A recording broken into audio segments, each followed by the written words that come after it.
உடல் அழியக்கூடியது, ஆத்மா அழியாது என்று அர்ஜுனனுக்கு கீதோபதேசம் செய்த கண்ணன் அழுத இடம் ஒன்று உண்டு.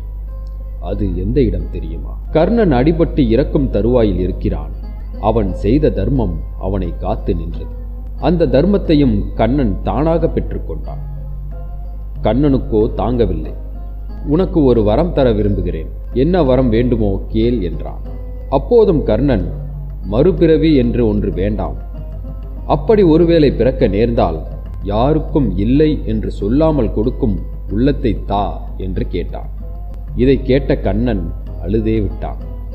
இப்படி ஒரு நல்லவனா என்று அவனால் தாங்க முடியவில்லை. கீழே விழுந்து கிடந்த கர்ணனை அப்படியே எடுத்து மார்போடு அணைத்து கொண்டான் கண்ணன். கண்ணனின் கண்களில் இருந்து கண்ணீர் பெருக்கெடுத்து ஓடுகிறது. அந்த கண்ணீரால் கர்ணனை நீராட்டினான். கர்ணன் கேட்டதோ இல்லை என்று சொல்லாத உள்ளம் மட்டும்தான்.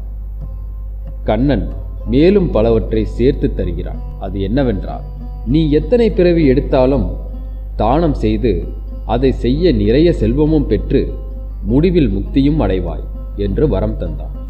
இறைவனை காண வேண்டும், முக்தி அடைய வேண்டும் என்று எவ்வளவோ பேர் எவ்வளவோ தவம் செய்வார்கள், எவ்வளவோ படிப்பார்கள். கர்ணன் இறைவனை காண வேண்டும் என்று தவம் செய்யவில்லை, முக்தி வேண்டும் என்று மெனக்கெடவும் இல்லை. இறைவன் அவனை தேடி வந்தான். கேட்காத போதே விஸ்வரூப தரிசனம் தந்தான். அவனை கட்டி அணைத்து கொண்டான். கண்ணீர் விட்டான்.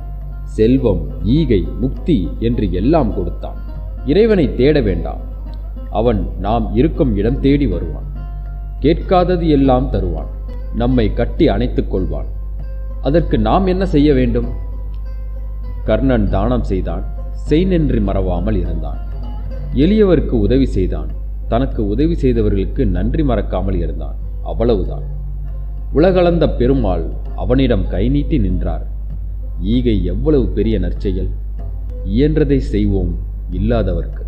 நன்றி.